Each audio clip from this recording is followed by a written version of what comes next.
Je vous propose à présent de quoi apaiser encore un peu plus votre stress.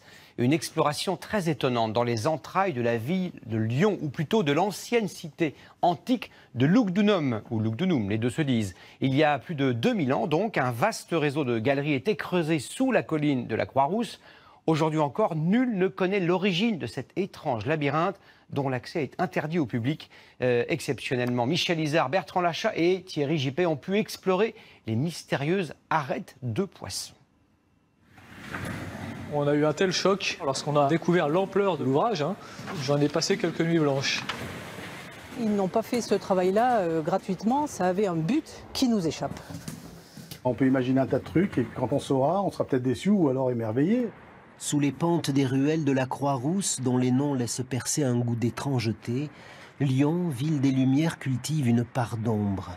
Elle cache dans ses entrailles une histoire encore mystérieuse. En 1959, les services de la ville découvrent par hasard un réseau souterrain qui n'était mentionné nulle part dans les archives. Il a fallu consolider les accès pour pouvoir y descendre et y circuler. Là, on arrive dans le réseau, là. Voilà, donc à partir d'ici, eh bien, on fait un saut dans le temps. Ici, vous avez une partie bétonnée qui date des années 60. Et ici, le début des arêtes de poissons proprement dites. Et on fait un saut dans le temps, là? Oui, on fait un saut dans le temps de 2000 ans environ. Certains s'y aventurent clandestinement. Mais le lieu est interdit au public, pour des raisons de sécurité. Alors voilà, là, nous sommes dans une des antennes des arêtes de poissons. Une des arêtes latérales. Une des 32, donc qui se termine en cul-de-sac et qui font à peu près une trentaine de mètres de long. L'ouvrage s'étend au total sur plus d'1,5 km. Il se compose d'un couloir central donnant sur 32 galeries perpendiculaires et identiques. C'est pourquoi il a été baptisé les arêtes de poissons. Ça donnait une autre. À l'intérieur, on perd très vite le sens de l'orientation. Les galeries s'imbriquent et s'enfoncent de plus en plus profond sous la colline, avec parfois des puits de 30 mètres qui surgissent. Pourquoi?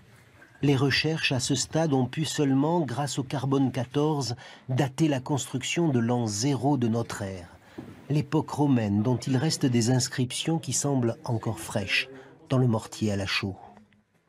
C'est les seules traces de vie qu'on ait. Et ici, on voit que ce sont des doigts assez minuscules qui pourraient être des doigts d'enfants, qui nous laissent à penser qu'ils ont au moins participé à réaliser les finitions, c'est-à-dire appliquer ce mortier-là, ce mortier lissé. C'est vraiment émouvant parce qu'on a une empreinte complète de main gauche qui appartient certainement à un enfant. Elle fait penser aux mains aussi de la préhistoire. Oui, tout à fait. Tout à fait. Pour l'instant, les archéologues de Lyon sont face à un casse-tête. Ils ont fait un relevé 3D qui permet de comprendre la structure. On voit le dessin des arêtes de poissons qui descendent un escalier avec des puits les reliant à la surface tous les 6 mètres. C'est un plan très original et très technique. La construction de l'ouvrage a demandé une somme de travail considérable. Mais dans quel but? Là, c'est l'enquête du siècle. On ne peut que s'interroger face à l'ampleur de ce réseau et face à sa complexité. Pourquoi avoir creusé ainsi sous la colline de la Croix-Rousse? Il y a 2000 ans, les Romains occupaient Lyon et avaient déjà commencé à bâtir d'imposants monuments, des arènes, un théâtre, un temple, mais rien de comparable aux arêtes de poissons. Cette structure n'a pas de parallèle qu'on connaisse, en tout cas dans l'état actuel de notre recherche. Est-ce que ce sont des galeries de service, des galeries de stockage, des galeries qui ont une fonction militaire?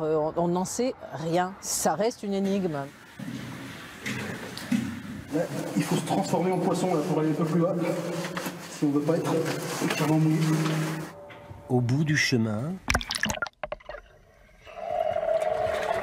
au pied de la colline, les arêtes de poissons ont été envahies par la montée des eaux du Rhône.